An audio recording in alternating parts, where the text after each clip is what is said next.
हो गया काफिला अश्क रवा में शामिल, हो गया काफिला अश्क रवा में शामिल, जनाजा जब तेरी रह गुजर से गुजरा। आज भी मुझे वो नज़ारे, वो सीन याद हैं।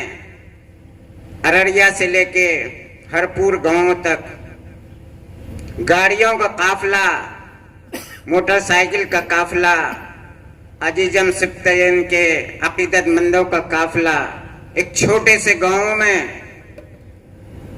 आंखें नम किए हुए, दिलों को आजुर्दा किए हुए जमा था।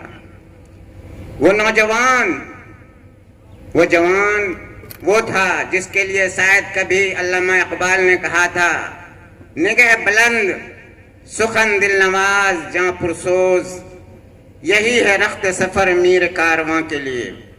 बेशक अजीजम सिफ्तैन की निगाहें बहुत बुलंद थीं, बहुत दूरअंदेश था, जबान में शीरीनी थी। बनोगे खुसरे अकलीम दिल शीरी जबां होकर, जहां गिरी करेगी ये आदा नूरे जहां होकर। बेशक उनकी ये शीरी जबानी ने उन्हें खुसरू बनाया, उन्हें जहांगीर बनाया। न सिर्फ बच्चों के नजदीक महबूब था, बल्कि आम लोगों के अंदर भी वो महबूबियत का उरूज को पहुंचा हुआ था।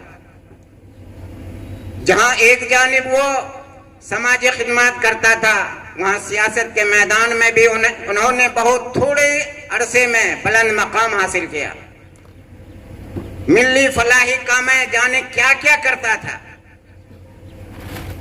कभी छाव फाउंडेशन बनाता था, कभी छाव पब्लिक लाइब्रेरी का इफ्तिताह करता था, कभी लोगों में फूड पैकेट्स बांटता था, कभी क्या करता था, गोया वो बिल्कुल मुतहर्रिक था, रबाब था, शबाब था, सीमाब था।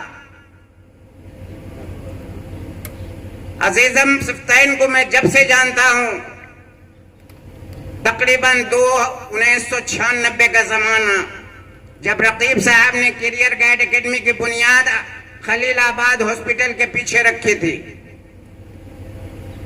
मैं उस जमाने में अलसन सिमलिया कॉलेज में मैं भी एक छोटा सा स्कूल चलाता था। थोड़े दिनों के बाद रकीब साहब ने कहा कि गर्ल्स सेक्शन को भी कायम करना है। उन्होंने मुझे बुलाया और हम लोग आजाद नगर में गर्ल्स सेक्शन का इनकाद किए। बहुत बेहतर ढंग से स्कूल चल रहा था, मगर रकीब साहब महसूस कर रहे थे कि मुझे अब दो बाजू, दो हैंड ऐसे मिलने चाहिए जो एक बॉयज सेक्शन को चलाए, दूसरा गर्ल्स सेक्शन को चलाए। चुनांचे उनके दोनों साहबजादे जो अलीगढ़ और दिल्ली के इल्मी मैदान में अपने इल्म को हासिल कर रहे थे, वो आए और उन्होंने दोनों स्कूल को संभाला। बहुत छोटा पड़ने लगा खलीलाबाद का कैंपस। रकीब साहब बहुत कोशिश थे कि बड़ा एरिया, बड़ी जगह मिले, बोर्ड से मंजूरी मिले। मैं बहैसियत डिप्टी डायरेक्टर उनके साथ करियर गाइड एकेडमी और गर्ल्स गाइड एकेडमी से जुड़ा हुआ हूं अभी तक। कोसी किनारे कई जगह लोगों से राब्ते कायम किए गए कि कोई जगह शहर के किनारे मिल जाए जो आलीशान स्कूल का इनकाद हो। हम दोनों काफी कोशिश थे। अल्लाह के फजल से ये जगह रकीब साहब को मैसर हुई और ये बाग लालहा और जो है सरसों सादा आपके सामने।